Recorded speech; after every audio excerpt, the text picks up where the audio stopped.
treat. Today I want to talk to you guys a little bit about half moon pose, or when you enter a classroom, you will hear your teacher call it Ardha Chandrasana. And I know this pose can be really intimidating. I know for me it still is. I've been teaching yoga for 5 years. I've been practicing since I could walk. So, just know that this is a hard pose for a lot of people. It's not necessarily a beginner thing. This is a hard posture.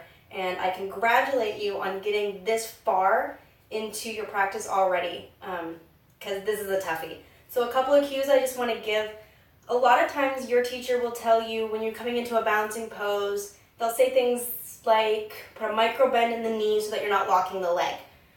Because locking the leg will cause a lot of damage to the knee over time.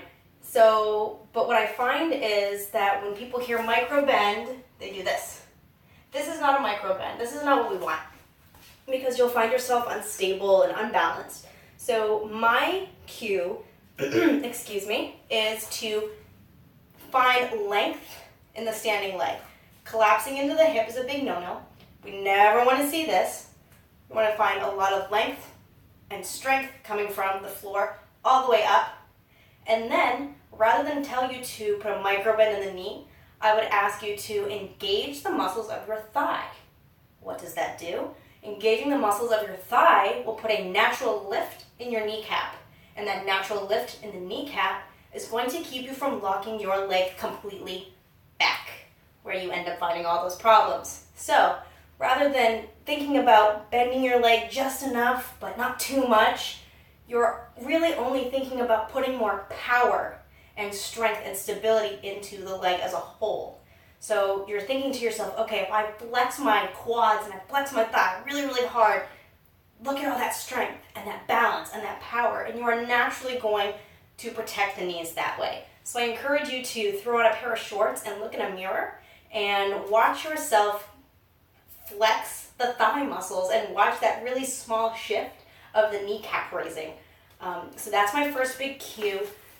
My second cue is a lot of times you'll enter this pose from Warrior One or from Crescent. I like to do this pose from Mountain, from Tadasana, from standing, just like this. I think it's a little easier for beginners, and for me. Even the practiced teacher still likes to enter this pose from this way. So I'm going to show you how to do that with a block. And that's the other thing. Blocks are your friends, props are your friends, no matter how far into your practice you get. Always use a prop when you need to or when you want to. No shame in using these bad boys. So here's my tip.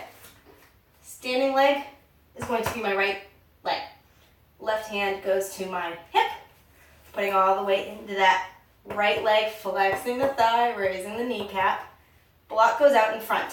I'm simply going to hinge forward and find that natural placement of that block. This is a perfectly acceptable half moon pose.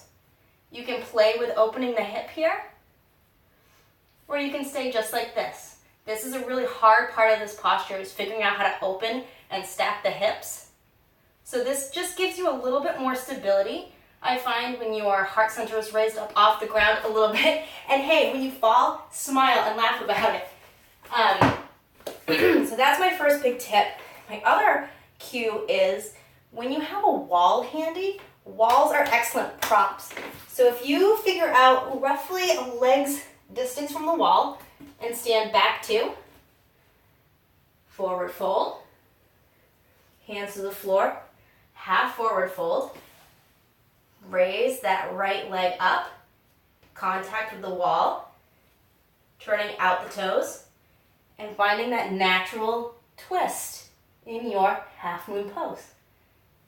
That is just another little tip for me, for you, using the wall. Love using the wall. I wish I had a better way to set the camera up so that you could see practicing with the back against the wall, because I find that one to be super helpful as well. So, I hope these have really helped. My last little cue here is when you get really frustrated and you just don't want to do this pose in a classroom setting, standing splits are your friend. So your teacher's going to tell you to come into half moon pose, and you are lovingly going to tell your teacher that this is where you want to be today. And that, my friends, is fine. So, standing splits, use the props when you need to, flex the thigh, lift the kneecap, and find some laughter and humility in your half moon pose. Hope you guys enjoy. Hope this helps. Mwah.